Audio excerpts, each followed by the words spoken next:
istilah, sebutan, atau kata Tritunggal, Trinitas, tidak ada dalam Alkitab.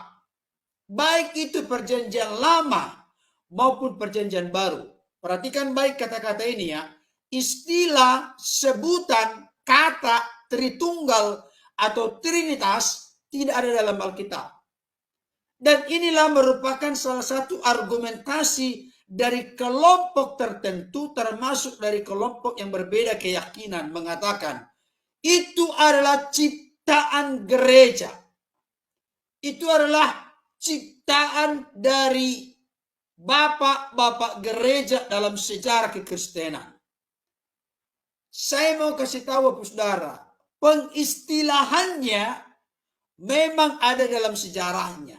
Tapi konsepnya, gagasannya, pemikirannya, doktrinnya, ajarannya ada dalam Alkitab.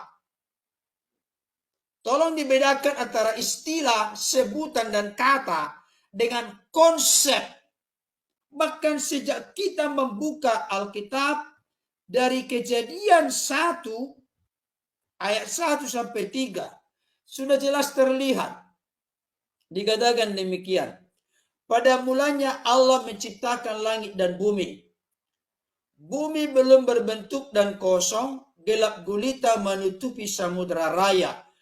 Dan roh Allah melayang-layang di atas permukaan air. Berfirmanlah Allah, jadilah terang, lalu terang itu jadi. Ayat-ayat ini sudah mengkonfirmasi kepada kita, di sini disebutkan ada Allah, ada roh Allah, ada firman Allah.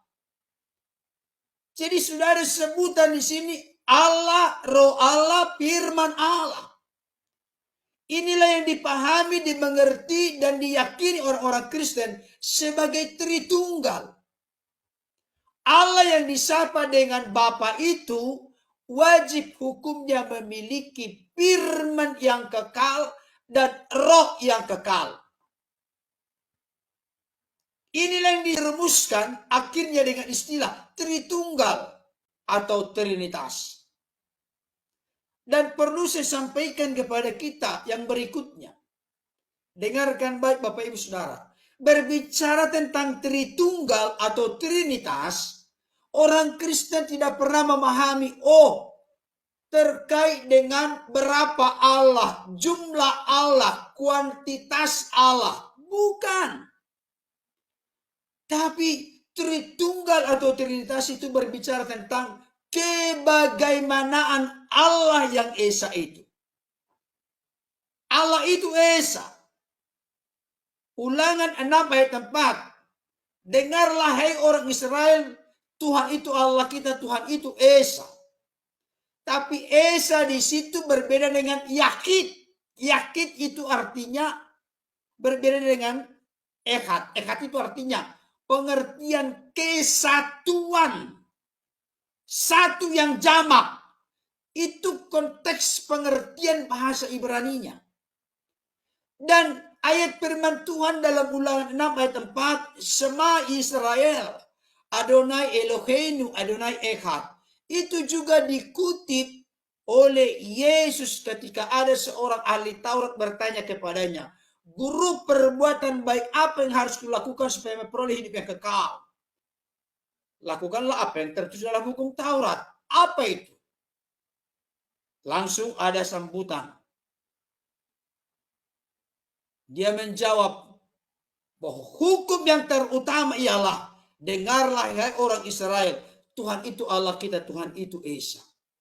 Keesaan Allah itu keesaan yang bukan seperti pulpen ini. Pulpen ini Esa, satu mati. Bukan.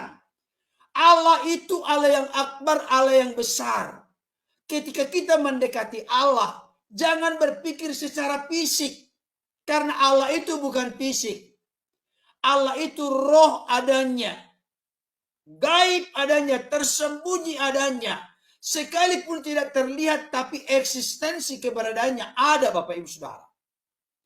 Allah yang Esa yang dipahami oleh orang-orang Kristen dan diyakini oleh orang-orang Kristen adalah Allah yang wajib hukumnya memiliki firman yang kekal dan roh yang kekal dalam dirinya. Dengarkan baik. Ini yang menjadi argumentasi sering dibangun oleh orang lain. Berarti musyrik, syirik, masuk neraka karena syirik, mempertuhankan manusia. Nggak pernah orang Kristen pertuhankan manusia. Manusia Yesus itu adalah makhluk Allah yang dilahirkan oleh Bunda Maria. Yang diyakini dipercayai oleh orang-orang Kristen bukan kemanusiaan Yesus itu yang ilahi, bukan. Tapi eksistensi keberadaan sebagai firman Allah yang adalah Allah. Bukan jadi dua Allah yang bertempur. Tidak. Justru saya berbalik bertanya kepada saudara-saudaraku berkeyakinan lain. Kitab suci itu menurutmu kekal atau fana?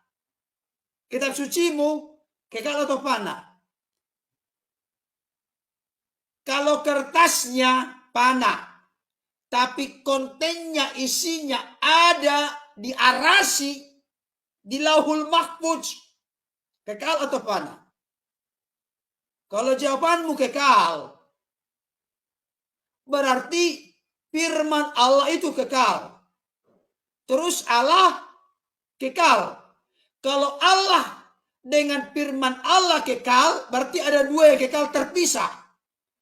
Orang Kristen tidak seperti itu pemikirannya. Firman Allah itu ada dalam diri Allah. Makanya ada ayat berkata, Dia yang keluar dan datang dari Allah. Itu sebabnya Alkitab memberikan petunjuk kepada kita, Bapak Ibu Saudara, sampai di dalam Matius pasal 28 ayat 19. Yesus sendiri yang berkata sebelum berpisah dengan murid-muridnya naik ke sorga. Pergilah ke seluruh dunia, jadikanlah semua bangsa muridku. Baptislah mereka dalam nama Estoonoma, dalam nama Bapa, Anak, dan Roh Kudus. Inilah Tritunggal yang dimengerti, dipahami oleh orang-orang Kristen. Allah yang Esa itu wajib hukumnya memiliki firman yang kekal. Bayangkan Bapak Ibu Saudara, kalau sampai sempat ada masa dan waktu Allah tidak memiliki firman. Pertanyaan saya, dengan apakah Allah menciptakan firman? Padahal kita tahu bersama, Allah menciptakan segala sesuatu dengan firman-Nya. Kalau sempat Allah tidak punya firman, dari sononya berarti Allah tidak maha pencipta. Berarti antara Allah dan firman-Nya sudah ada sejak kekal. Demikian juga, apakah Allah itu Allah yang hidup? Yes, Allah itu hidup dari sejak kekal. Berarti Allah itu wajib hukumnya memiliki roh. Karena roh itu adalah prinsip hidup Allah. Jadi di sini dikatakan memang secara teologi dijelaskan 3 pribadi dalam satu hakikat. 3 pribadi. Pribadi yang dimaksud di sini tolong jangan dimengerti pribadi Markus, pribadi Matius, pribadi Lukas. 3 pribadi terpisah-pisah. Itu konteks yang fisik. Allah itu bukan fisik, Allah itu roh adanya. Saudaraku yang dikasih Tuhan, 3 pribadi dan pengertian 3 realita, kenyataan konkret yang ada dalam diri Allah secara komplit dan lengkap. Allah yang Esa itu wajib hukumnya memiliki firman yang kekal dalam dirinya dan roh yang kekal dalam dirinya. Itu pengertiannya. Bahkan sampai dijelaskan dalam Alkitab Bapak Ibu Saudara terkait dengan doa berkat. 2 Korintus 13 ayat 13 dikatakan demikian. Kasih karunia Tuhan Yesus Kristus dan kasih Allah dan persekutuan Roh Kudus menyertai kamu sekalian. Ada di sini Tuhan Yesus Kristus, ada di sini Allah, ada Roh Kudus. Jadi saya berharap jangan paksakan prinsip keyakinan agama lain, keyakinan lain dipaksakan ke Kristenan. Keunikan kekristenan adalah Allah itu Allah yang esa, yang wajib hukumnya, memiliki firman yang kekal dan roh yang kekal dalam dirinya. Tolong dengarkan baik kalimat ini. Orang-orang berkepercayaan lain yang suka masuk ke channel atau laman ini, dengarkan baik. Jangan pernah Anda gagal paham mengatakan Yesus bukan ilahi dari fakta-fakta kemanusiaannya. Inilah kekeliruan karena engkau menilai agama orang Kristen, keyakinan, doktrin, ajaran Kristen menurut keyakinanmu. Enggak bisa, jangan paksakan kehendak. Jangan memaksakan diri, tidak bisa. Saya ulangi kembali kalimat ini. Jangan pernah menilai Yesus bukan ilahi dari fakta-fakta kemanusiaannya. Apa fakta-fakta kemanusiaannya? Dia berpuasa, dia disunat, dia dicobai, dia lapar, dia haus, dia takut di Taman Getsemane, dia berdoa, dia mati. Itu fakta-fakta kemanusiaannya. Kalau engkau melabelkan Yesus itu hanya utusan, hanya nabi, hanya rasul, dari fakta-fakta kemanusiaannya aja yang kau tunjukkan, itu bukan iman orang Kristen. Kami pun tidak berkata itu ilahi. Itu adalah makhluk yang dilahirkan oleh Bunda Maria. Tetapi sebaliknya, jangan menyangkali Yesus itu bukan manusia dari fakta-fakta keilahiannya. Karena memang Alkitab menunjukkan seperti sudah disampaikan oleh hambanya, Dr. Bambang Nursena tadi. Dia yang dibunuh mengalami kematian dalam keberadaannya sebagai manusia. Yang mati itu adalah kemanusiaannya. Tolong lagi jangan berkata, masa Yesus Tuhan? Tuhan itu tidak mungkin bisa mati. Karena Tuhan itu dalam konteks Kristenan ditujukan kepada Yesus. Itu terkait dengan fungsional. Terkait dengan jabatan. Apakah jabatan bisa mati? Presiden bisa mati? Nggak bisa. Gubernur bisa mati? Nggak bisa. Tapi kalau orangnya bisa mati. Jadi kalau Yesus disebut Tuhan, bukan berarti Tuhan selain Allah. Bukan. Tuhan itu artinya Tuhan penguasa, pemimpin, raja. Dan ketuhanan Yesus bukan diangkat di Konsili Nikea Konstantinopel. Tidak. Tapi ketuhanan Yesus itu dilimpah kuasakan oleh Bapa dalam kehendaknya. Makanya ada ayat yang berkata, kepadaku telah diberikan segala kuasa di sorga dan di bumi. Kalau dalam terjemahan lain ada saya dengar pernah berkata, dia terkemuka di dunia dan di akhirat. Itu benar. Yesus terkemuka di dunia dan akhirat. Yesus adalah penguasa atas surga dan bumi. Makanya kami juga percaya karena dia penguasa atas surga dan bumi. Mana ada di dunia ini penguasa atas surga dan bumi? Enggak ada. Tokoh mana? Enggak ada. Bahkan dia telah bangkit dari antara orang mati. Menampakkan diri 40 hari. Setelah itu naik ke surga. Sekarang tokoh-tokoh lain masih almarhum. Masih mati di kuburan. Yesus sudah bangkit. Mengalahkan maut, mengalahkan dosa. Karena upah dosa adalah maut. Yesus mengalahkannya lewat kebangkitannya. Jadi saya ulangi kembali. Jangan menilai Yesus bukan ilahi dari fakta-fakta kemanusiaannya.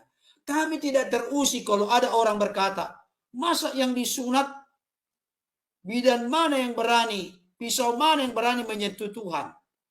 Saya kasih tahu, yang disunat itu adalah keberadaannya sebagai manusia. Yang berpuasa adalah keberadaannya sebagai manusia.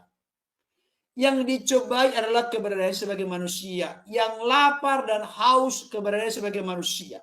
Yang berdoa bergantung kepada Bapaknya keberadaannya sebagai manusia. Bahkan ada ayat yang berkata, kami gak terusik dengan itu. Bapa lebih besar daripada segala sesuatu. Berarti Bapa lebih besar dari Yesus. Itu dalam konteks keberadaan sebagai manusia. Kami gak sungkan mengatakan itu. Memang itu kebenarannya. Yesus mati. Ya, dalam keberadaan sebagai manusia dinyatakan, dijelaskan oleh Alkitab. Tapi jangan lupa, Yesus sanggup membangkitkan orang mati. Yesus tidak berkata, oleh seizin-Mu ya Allah, ya Bapa, bangkitkanlah Lazarus. Tidak, aku berkata kepadamu, Lazarus, keluarlah. Dia berkuasa dari dirinya. Bukan karena memohon-mohon kepada Bapa, tidak. Dia berkuasa dari dirinya. Hai Lazarus, keluarlah. Demikian juga dengan pemuda di Nain. Dia dekati usungan itu dan orang yang mengusung pun berhenti. Hai anak muda, bangunlah. Udah siap untuk dikubur. Diberikan kembali kehidupan. Yesus berkuasa mengampuni dosa. Sudah pasti bukan dalam keberadaan sebagai manusia. Yesus sudah ada sebelum Abraham ada. Sudah pasti bukan dalam keberadaan sebagai manusia. Yesus sudah ada di hadirat Bapa sebelum dunia dijadikan. Sudah pasti itu bukan berbicara tentang kemanusiaan Yesus yang dilahirkan oleh Bunda Maria. Tapi itu terkait dengan keilahiannya, eksistensinya sebagai firman Allah yang ada dalam diri Allah bersama-sama dengan Allah. Karena bersama-sama dengan Allah, maka firman itu adalah Allah. Yesus berkuasa memberikan hidup yang kekal. Apakah ini bisa diberikan oleh seorang manusia? Enggak mungkin, mustahil. Jadi saya ulangi kembali ya Bapak Ibu Saudara. Dengarkan baik, khususnya orang-orang berkeyakinan lain. Dengarkan baik. Jangan pernah salah kaprah membuat kesimpulan seperti apa yang kau pikirkan. Itu enggak seperti yang dipikirkan dan diyakini orang Kristen.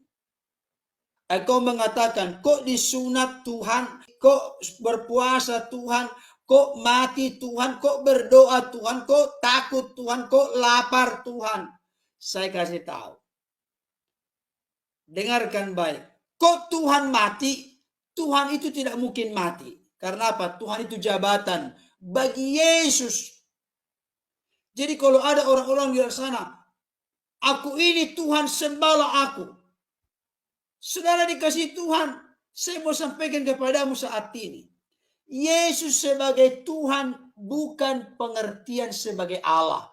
Yesus sebagai yang ilahi dimengerti, dipahami orang Kristen dalam keberadaannya sebagai firman Allah yang adalah Allah. Dan jangan lupa, siapapun yang bergabung saat ini, dengarkan baik. Yesuslah dalam keberadaan sebagai firman yang menciptakanmu sehingga kau ada saat ini. Apapun keyakinan, apapun agamamu. Yesus yang menciptakanmu dalam keberadaan sebagai firman. Karena firman Tuhan berkata dalam Yohanes 1 ayat 3. Segala sesuatu dijadikan oleh firman. Dan tanpa firman tidak mungkin ada yang terjadi dari segala sesuatu yang telah dijadikan.